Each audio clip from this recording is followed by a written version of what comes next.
Greetings and salutations. Hey, we're back to second episodes of the show Red Dwarf with season 12. The episode Corp.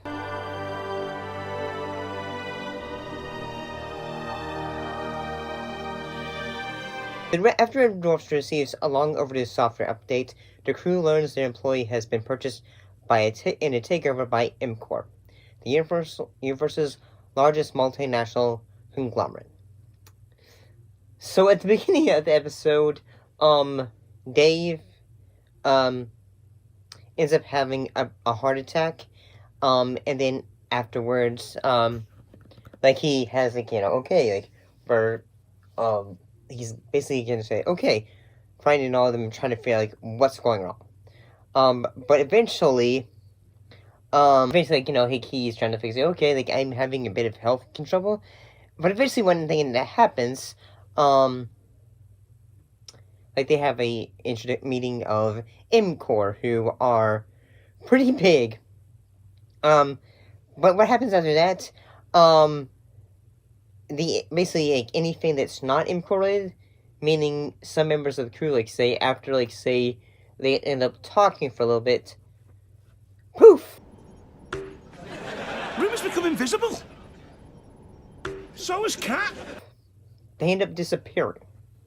And then what ends up happening is, Dave ends up starting to, he starts to live his life and all that, even though the guys have, in a way, gone invisible, in a way. I feel the sequence in which, he's just going about his every day and all that, it kind of reminds me of, the first time, you're living alone and all that. You're just, say, well, hey, when a family member does come back, you say, hey, and then suddenly say, wait, don't go, and all that. And then, Dave ends up trying to go into, talk to the, company, so he can figure out, okay, how do I get, the guys back? So what he does is, they, basically, the main girl, who is in charge of, the hologram, she goes, now you are gonna have to buy some things. Oh gosh, I feel like this is still pretty relevant in a way.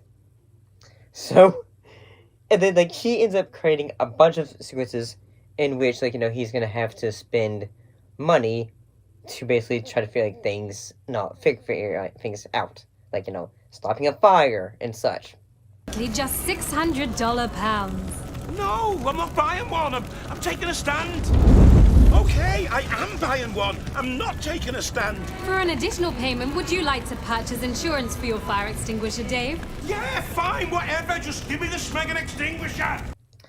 But eventually, he ends up losing money, and which, you do. He ends up basically just, saying, okay, what they say, okay, since you don't have any money, we're taking every, lives away from you. So, eventually the gang are able to find him and all that. I kind of thought this was funny, the fact, okay, they're trying to find him. The secrets I thought was kind of funny was, when they're all trying to say, no! And all that. They're trying to say, no, we don't want that. We don't want that. And Cran's going to say, maybe I want it. Welcome to MCOR, a pay-per-life virtual integrated environment. We don't want to buy anything from you. Are you sure? And all that. When you're trying to tell a friend, say, who has compulsive shopping disorders. I don't need any more. I don't need any more. So he ends up, then they basically say, okay, we need to, get Dave back together and all that, because, they had to do a whole new update. So, Dave ends up losing all his memories until when he was 23 years old. Which means, when the show started... Where is everybody on? They're dead, Dave. Who is? Everybody, Dave. What, Captain Hollister? Everybody's dead, Dave. And they have, a bit of a like say a reference to that in a way. So I thought this one was kind of funny. Yeah, this one felt like a bit of like what would be considered a bit of a classic episode. Um, then again, this season came out when I was like graduating after I got out of college. So then again, like say after college, um, yeah, what like say yeah hmm, things yeah. But yeah, this one wasn't too bad. See you next time.